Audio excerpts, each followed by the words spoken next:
합니다. 아멘. 함께 나눌 하나님의 말씀은 창세기 18장 1절부터 15절까지의 말씀입니다. 창세기 18장 1절부터 15절까지의 말씀, 우리 하나님의 말씀 함께 받들어 읽도록 하겠습니다. 여호와께서 마므레의 상수리 나무들이 있는 곳에서 아브라함에게 나타나시니라. 날이 뜨거울 때에 그가 장막문에 앉아 있다가 눈을 들어 본즉 사람 셋이 맞은편에 서 있는지라. 그가 그들을 보자 곧 장막문에서 달려나가 영접하며 몸을 땅에 굽혀 이르되, 내 주여, 내가 주께 은혜를 입었사오면 원하건대 종을 떠나 지나가지 마시옵고 물을 조금 가져오게 하사 당신들의 발을 씻으시고 나무 아래에서 쉬소서. 내가 떡을 조금 가져오리니 당신들의 마음을 상쾌하게 하신 후에 지나가소서. 당신들이 종에게 오셨음이니이다. 그들이 이르되 내 말대로 그리하라. 아브라함이 급히 장막으로 가서 사라에게 이르되, 속히 고운 가루 세 세알을 가져다가 반죽하여 떡을 만들라 하고, 아브라함이 또 가축대 있는 곳으로 달려가서 기름지고 좋은 송아지를 잡아 하인에게 주니 그가 급히 요리한지라. 아브라함이 엉긴 젖과 우유와 하인이 요리한 송아지를 가져다가 그들 앞에 차려놓고 나무 아래에 모셔 섬에 그들이 먹으니라. 그들이 아브라함에게 이르되, 내 아내 사라가 어디 있느냐? 대답하되, 장막에 있나이다. 그가 이르시되, 내년 이맘때 내가 반드시 내게로 돌아오리니 내 아내 사라에게 아들이 있으리라 하시니, 사라가 그 뒤 장막문에서 들었더라. 아브라함과 사라는 나라가 많아 늙었고 사라에게는 여성의 생리가 끊어졌는지라. 사라가 속으로 웃고 이르되, 내가 노쇠하였고 내 주인도 늙었으니 내게 무슨 즐거움이 있으리요? 여호와께서 아브라함에게 이르시되, 사라가 왜 웃으며 이르기를 내가 늙었거늘 어떻게 아들을 낳으리요 하느냐? 여호와께 능하지 못한 일이 있겠느냐? 기한이 이를 때에 내가 내게로 돌아오리니 사라에게 아들이 있으리라. 사라가 두려워서 부인하여이르되, 내가 웃지 하였나이다. 이르시되, 아니라 내가 웃었느니라. 아멘. 오늘 우리가 읽은 말씀은 어제 묵상했던 말씀에서 바로 이어지는 말씀입니다. 아브라함을 아브라함으로, 사라를 사라로 이름 바꿔주시고, 겉으로는 웃음이지만 기쁨 담기지 않은 이상한 아브라함의 웃음을 하나님을 향한 믿음을 회복시켜 진정한 웃음 되게 하시고, 1년 뒤에 둘 사이에 하나님과 영원한 언약을 맺을 아들이 태어날 것이라 약속하신 하나님께서는 아브라함을 떠나 올라가셨다가 얼마 지나지 않아 또 다시 아브라함을 찾아오셨습니다. 아브라함이 머물고 있던 마므레의 상수리 나무들이 있는 곳에서 하나님께서는 두 천사와 함께 찾아오십니다. 그리고 아브라함에게 또 사라에게 다시 한번 아들을 주겠다고 약속하시고, 죄악으로 가득 찬 소돔과 고모라 두 도시를 심판하시겠다는 계획을 알려주십니다. 이렇듯 창세기 18장도 사람에게 먼저 찾아오시는 하나님, 또 뜻과 계획을 알려주시는 하나님을 증언하고 있습니다. 그런데 사실 하나님께서 아브라함에게 찾아오실 이유는 전혀 없습니다. 이미 몇 번이나 아브라함에게 아들을 주시겠다는 약속을 하나님께서는 해오셨기 때문입니다. 또한 그에게 앞으로의 계획을 알려주실 이유는 더더욱 없습니다. 우리가 종종 어린 자녀들에게 귀찮다는 이유로, 또는 말해도 이해하지 못한다는 이유로 자세히 설명하지 않고 행동을 먼저 할 때가 있듯, 하나님께서도 피조물인 사람들에게 그 뜻과 계획을 알려주지 않으시고도 행동할 자유가 충분히 있으십니다. 하지만 하나님께서는 굳이 아브라함 찾아오셔서 한 번 더 약속을 하시고, 굳이 앞으로 행하실 뜻과 계획을 친절하게 알려주십니다. 하나님께서 이렇게까지 행동하신 이유는 하나님은 아브라함을 불러 복의 근원으로 부르셨기 때문입니다. 하나님께서는 아브라함을 죄로 인해 왜곡되어 버린 세상과 사람을 다시 바로잡으시는 하나님의 꿈을 이루어갈 하나님의 동역자로 선택하시고 부르셨습니다. 하나님께서는 하나님의 동역자로 부르신 아브라함을 존중하십니다. 말로만 동역자라 부르면서 실제로 무시하거나 종부리듯 함부로 대하는 것이 아니라 정말 동역자답게 존귀하게 대하십니다. 아브라함이 하나님의 동역자답게 하나님을 향한 믿음이 사그라들지 않도록 다시 한번 굳건한 약속의 말씀을 주시고 아브라함이 당황하지 않도록 미리 뜻과 계획을 알려주시는 것입니다. 이렇듯 하나님께서는 아브라함뿐만이 아니라 이후에 모든 하나님의 백성과 동역자들에게도 약속의 말씀을 주시고 세상과 사람을 향한 하나님의 분명한 뜻과 계획을 알려주십니다.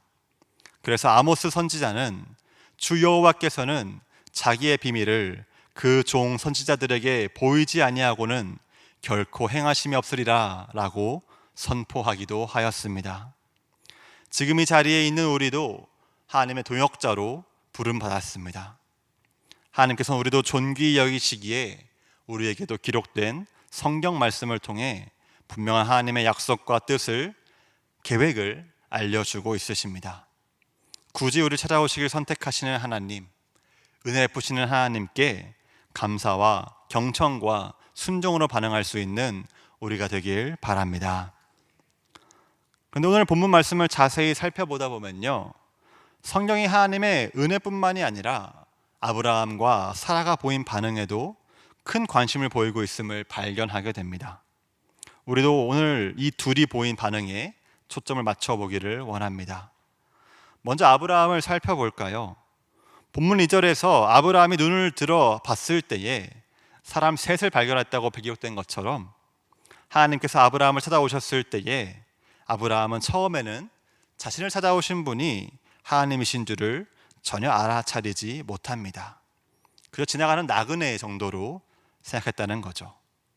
중요한 점은 아브라함이 자신을 찾아온 이 사람들이 하나님인 줄 모르고 그저 길을 떠도는 나그네인 줄 알았지만 그럼에도 불구하고 그들을 극진하게 대접하였다는 사실입니다. 물론 이렇게 나그네나 낯선 자를 대접하는 것은 당시부터 지금까지 이어져 오고 있는 중동 지역의 중요한 문화입니다. 하지만 오늘 본문에 나오는 아브라함의 모습은 그 문화를 실천하는 것 이상의 지극정성 그 자체의 모습이라 말할 수 있습니다. 1절은 아브라함이 이 셋을 발견한 시간이 날이 뜨거운 때였다고 알려주고 있습니다. 해가 가장 높이 뜬 정오, 하루 중 가장 더운 시간, 조금만 움직여도 지치기 쉬운 때였습니다. 쉬는 것이 당연한 순간, 애써 못 본 척 할 수 있는 순간이었습니다. 하지만 아브라함은요, 자신의 눈에 그 셋이 들어오자마자 급히 서둘러 그들에게 달려나갑니다. 최대한 예의를 갖춰 영접하고요, 몸을 땅에 굽히며 말을 겁니다. 분명 처음 보는 사람들일 텐데 그들을 내 주라면서 극진히 높여 부르고 자신은 종이라고 겸손하게 낮춰서 표현합니다. 그들에게 잠깐 가던 길을 멈추고 쉬었다 가라고, 제발 자신이 그들을 섬길 수 있는 기회를 달라고 간청하고 있습니다. 그들이 그러겠다 대답하자 아브라함은 급히 장막으로 달려가 나그네들을 대접할 준비를 시작합니다. 나그네들에게는 그저 떡을 조금 가져오겠다고 말하였지만 실제로는 급히 하인들과 가롯들에게 뛰어가 귀한 가루로 떡을 만들게 하고 기름지고 좋은 송아지를 잡아 요리하게 하고 요구르트와 비슷한 엉긴 젖, 또 우유를 가지고 정성스레 상을 차립니다. 그리고 나그네들이 편히 먹을 수 있도록 나무 그늘 밑으로 모시고 자신은 바로 그 옆에 서서 즉시 그들의 필요를 채울 준비를 하고 있습니다. 어떻습니까? 이 그림이 어떻습니까? 세상의 이치로만 봤을 때는, 상식으로 봤을 때는 나그네가 아브라함에게 간청하는 것이 올바른 것처럼 보입니다. 떼약볕을 걷다가 장막을 발견하고 그 장막의 주인에게 급히 다가가 잠시라도 뜨거운 태양을 피해 쉬었다 갈 수 있기를, 제발 자비를 베풀어 목을 축이고 배를 채울 간단한 요깃거리를 줄 수 있느냐 물어보고 주인이 어찌할지 고민하는 장면이 훨씬 더 자연스러워 보입니다. 하지만 아브라함은 세상의 이치를 따르지 않습니다.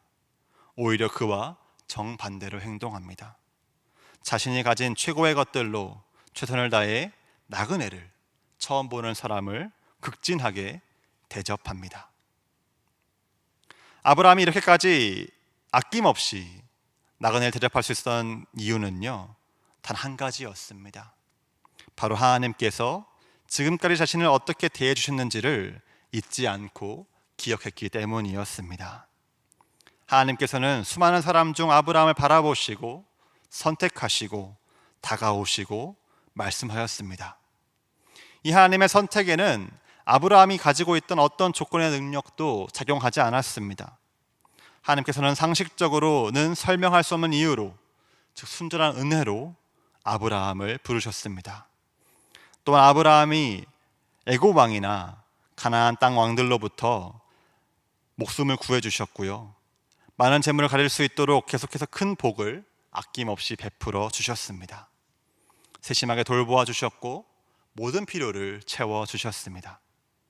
이처럼 아브라함은 자신이 가진 모든 것이, 자신이 누리고 있는 모든 것이 자신을 향한 하나님의 은혜임을 인정하였기에 다른 사람에게 하나님께서 자신을 대하신 것처럼 존귀하게 대할 수 있었습니다. 하나님이 먼저 자신을 찾아오신 것처럼 낯선 자에게 먼저 다가갈 수 있었고요, 필요 이상으로 세심하게 돌봐주신 것처럼 겸손한 모습으로 나그네를 세심하게 섬길 수 있었습니다. 일상의 모든 순간에서 모든 일을 죽게 하듯 하는 이런 아브라함의 모습은 그가 상상하거나 기대하지 않았던 순간에 하나님께서 불쑥 찾아오시고 개입하셨을 때에 부끄러움이나 당황함이 아니라 감사함으로 맞이할 수 있는 원동력이 되었습니다. 그렇다면 사라의 경우는 어떨까요? 아브라함이 극진한 대접을 받으신 뒤에 하나님께서는 사라를 찾으십니다. 그리고 하나님께서는 아브라함에게 주셨던 그 약속, 하나님께서 내년 이맘때에 아브라함과 사라 사이에 아들을 주시겠다는 약속을 그대로 사라에게도 주십니다. 장막 뒤에서 이 말을 듣고 있던 사라는요, 아브라함이 그랬던 것처럼 웃습니다. 11절과 12절의 기록처럼 아브라함과 사라는 나이가 많아 늙었고 사라에게는 생리가 끊어진 지 오래였기 때문입니다. 생물학적으로, 상식적으로 둘 사이에 자녀가 태어난다는 것은 말이 안 되는 불가능한 일이었습니다. 그래서 사라도 하나님께 어찌 그런 즐거움이 있을 수 있겠냐며 웃습니다. 그 사라의 웃음에 하나님께서는 13절과 14절의 말씀으로 이렇게 말씀하십니다. 함께 13절 14절 말씀을 읽도록 하겠습니다. 여호와께서 아브라함에게 이르시되 사라가 왜 웃으며 이르기를 내가 늙었거늘 어떻게 아들을 낳으리요 하느냐. 여호와께 능하지 못할 일이 있겠느냐. 기한이 이를 때에 내가 내게로 돌아오리니 사라에게 아들이 있으리라. 아멘. 여기서 이를 이루시겠다 말씀하시는 분이 누구인지를 주목하기를 원합니다. 사라는 나 사라가 아들을 낳을 수 없다고 생각하였습니다. 자신의 능력만, 자신의 현실만, 자신의 상황만 보고 계산하였습니다. 그런데 하나님께서는 여호와께 능하지 못할 일이 있겠느냐고 물어보십니다. 내가, 바로 그 하나님께서 아들을 주시겠다고 말씀하십니다. 그렇습니다. 행하시는 분은 연약한 한계를 가지고 있는 사라가 아니라 전능하신 하나님 아버지이십니다. 놀라운 일을 일으키시는 원천은 사람의 능력이 아니라 하나님의 은혜입니다. 하나님께서는 사람의 한계를 하나님의 한계와 동일시하지 말라고 말씀하십니다. 사람의 절망을 하나님의 절망으로 착각하지 말라고 말씀하십니다. 하나님께서는 하나님의 전능하심을 신뢰하며 전 존재를 그저 내어 맡기라고 말씀하시고 도전하십니다. 그때 하나님께서 놀라운 일을 이루실 것을 약속하십니다. 사라가 그 말을 듣고 두려움에 웃지 않았다 했을 때에 하나님은 내가 웃었다 분명히 말씀하시며 사라의 불신앙을 지적하십니다. 하지만 그렇다고 사라를 향한 약속을 취소하진 않으시죠. 그저 다시 한번 약속을 확실히 하심으로 사라 역시 소망 중에 하나님의 역사하심을 기다릴 수 있도록 믿음을 더하여 주실 뿐입니다. 사랑하는 여러분, 하나님께서는 도역자인 우리를 통하여서 우리를 사용하셔서 이 땅 가운데 역사하시고 영광 받으시겠다 약속하시는 참 좋으신 하나님이십니다. 믿으십니까? 우리 그 믿음을 가지고 일상 속에서 무엇을 먹든지 마시든지 주의 영광을 위하여 살아갑시다. 오늘 내가 마주할 이들, 오늘 내가 마주할 모든 상황 가운데에서 주님 대하듯, 주님 앞에 있듯 주님 바라보심 기억하면서 주님께서 날 대하신 모습처럼 나도 다른 사람들을 대할 수 있기를 축복합니다. 그래서 하나님께서 나를 통해 역사하실 때에 놀라고 당황하고 부끄러워하는 것이 아니라 하나님께 영광 돌릴 수 있는, 함께 기뻐할 수 있는 우리 하루가 되기를 축복합니다. 또한 우리를 사용하시는 분은, 우리를 통해 영광 받으시는 분은 하나님 아버지이심을 기억하기를 원합니다. 하나님께서 역사하시겠다 말씀하십니다. 나의 연약함, 나의 능력을 사용하시는 것이 아니라 하나님의 전능하심을 나에게 보이시겠다 말씀하십니다. 하나님의 전능하심 믿으면서, 하나님의 능력을 믿으면서 이 하루를 신실히 살아가고, 그래서 하나님의 역사의 통로가 되는 우리 모두가 되기를 주님의 이름으로 축복합니다.